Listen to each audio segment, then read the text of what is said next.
was another Antarctica-like anomaly making itself known once again in the waters, this time in Lake Michigan. The very first time we became familiar with this Antarctica anomaly was in April, the day after the solar eclipse, April 9th. But as people have been researching and investigating this further, they did come to find out that this anomaly first appeared back in February 21st, 2024. And it has been appearing in the exact same spot, right over Beauvais Island. The weather site that this has been appearing on is Ventusky. They have been pulling from satellites, but they say that this is a glitch, and they have fixed the glitch. But ever since they fixed the glitch, this glitch, quote unquote glitch, keeps appearing, and it keeps appearing quite differently. But when it comes to this Antarctica anomaly, we are all familiar with its original shape. It's in the shape of an oval until it expands outward. Well, come to find out, this oval-like shape has appeared once again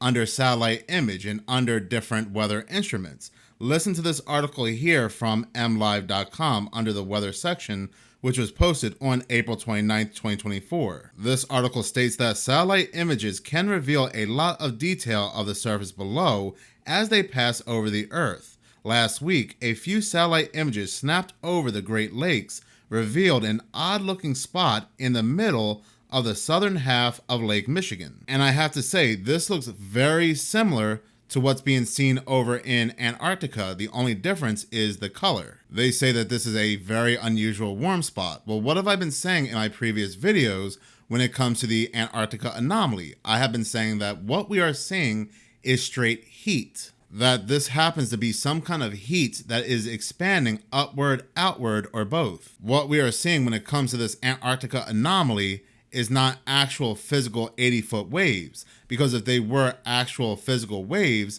then the coast of Africa and possibly South America would just be engulfed in water. There are ships, there are vessels in this location, so if there were 80-foot waves, these ships would be destroyed. So I still strongly believe the theory that satellites are picking up and detecting energy and they are confusing it for waves. The article continues to state that a weather research team in Wisconsin brought the anomaly and its cool explanation to the public's attention. A curious ring of warm water was revealed in southern Lake Michigan Thursday afternoon via satellite-derived lake surface temperatures. Can you guess what caused it? Read a social media post by staff at the Cooperative Institute of Meteorological Satellite Studies at the University of Wisconsin-Madison. CIMSS researchers posted their detailed explanation on their blog here, along with more cool photos. I wonder if they're going to use the whole "it's a glitch" again. I highly doubt they will. It would be stupid to use that same excuse. It would be highly coincidental given what's going on over in Antarctica. So I go to the CIMSS satellite blog, and this is what they say. Sometimes warm water observations occur because of the reflection of solar radiation. In this case, you don't see glint in the true color, and the IO4 imagery doesn't show spectacular warmth. The GOES 16 land surface temperature does show a warm eddy moving westward across the lake, however, at fairly high speed. That earns the post the "what the heck is this" tag. So it really still doesn't explain anything.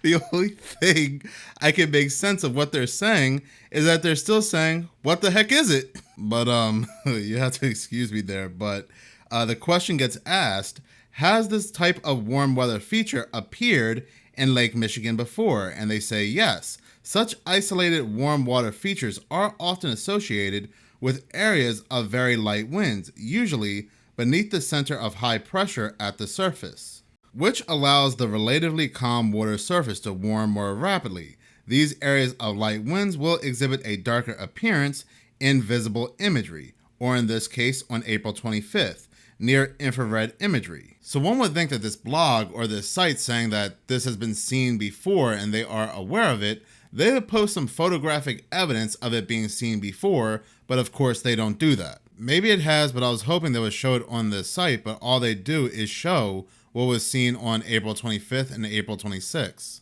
I find it rather interesting that they say the Michigan anomaly moves rather quickly because the Antarctica anomaly is also moving rather quickly as well. I don't know, again, I don't know if it's moving or expanding, but it's doing so rather quickly. When it comes to the Great Lakes, there is a lot of mystery that surrounds the Great Lakes as well, just like in Antarctica. There is an area in Lake Michigan that does have what is known as the Lake Michigan Triangle, or simply the Michigan Triangle, which is similar to the Bermuda Triangle. The Michigan Triangle is an area of Lake Michigan where a number of disappearances, shipwrecks, and plane crashes have occurred under unexplained circumstances. Unidentified flying objects and unidentified submerged objects, USOs, that's the first time I've ever heard of that, USOs, have also allegedly been spotted in the area. The triangle stretches from Ludington to Manitowoc, down to Benton Harbor and back to Ludington.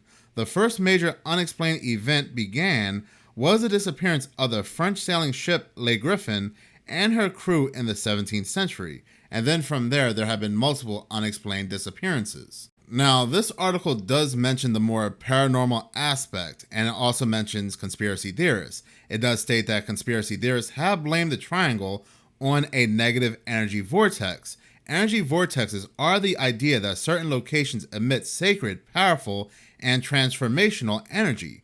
Although vortexes are typically considered to promote positive and healing, it's claimed that vortexes with negative energy also exist. These locations are purportedly sources of danger and malevolence. I am very interested and fascinated in this. I would also, I would also love to see what else is there on Google Earth and what else I can pick up. I know I said this once before, but I definitely want to do a live where we all look through Google Earth together and explore.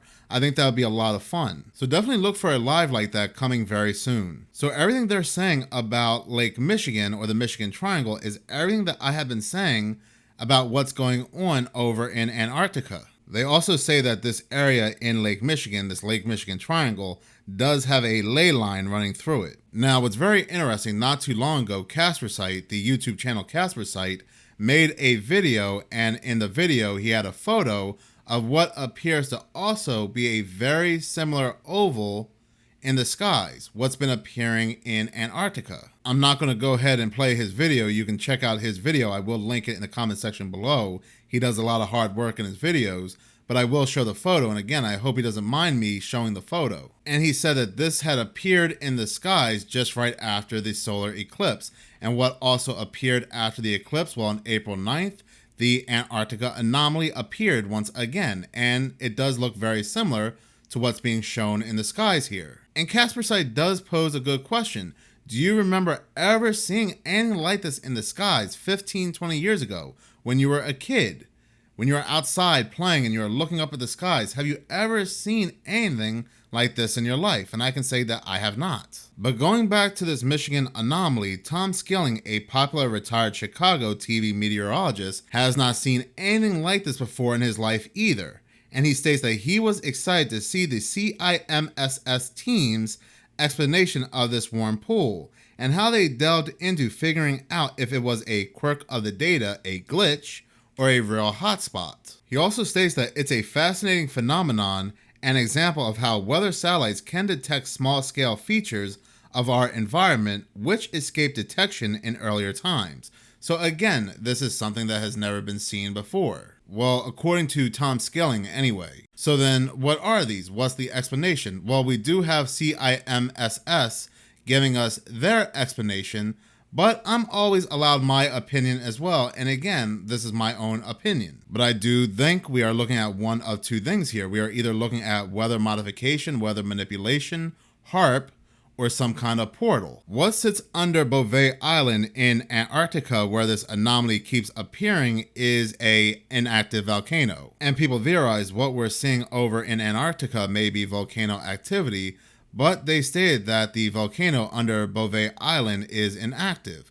But that doesn't mean that it could be manipulated or is being manipulated or some type of energy harvesting is happening in Bouvet Island. I do find it very interesting on the subject of volcanoes that when Mount Etna was erupting last month, it was producing these oval-like rings as well. What's funny is that they call them volcanic vortex rings, and they are an extremely rare phenomena. There is a theory that the energy inside volcanoes can be used to open up gateways and portals to other dimensions. I made a video on that previously as well that I will link below, how they stated that the energy inside volcanoes can be manipulated to create portals or wormholes. What's also interesting is that Lake Michigan also has a volcano under it as well. Though they say it's inactive, again, they also say the volcano under Bouvet Island is inactive as well. But again, who really knows what organization is doing what and what organization is manipulating what, especially to these inactive volcanoes. In any case, thank you so much for watching. If you like this channel and you want to see more, please subscribe. If you're already subscribed, please like, as any engagement does help this channel grow. Once again, thank you so much for your support.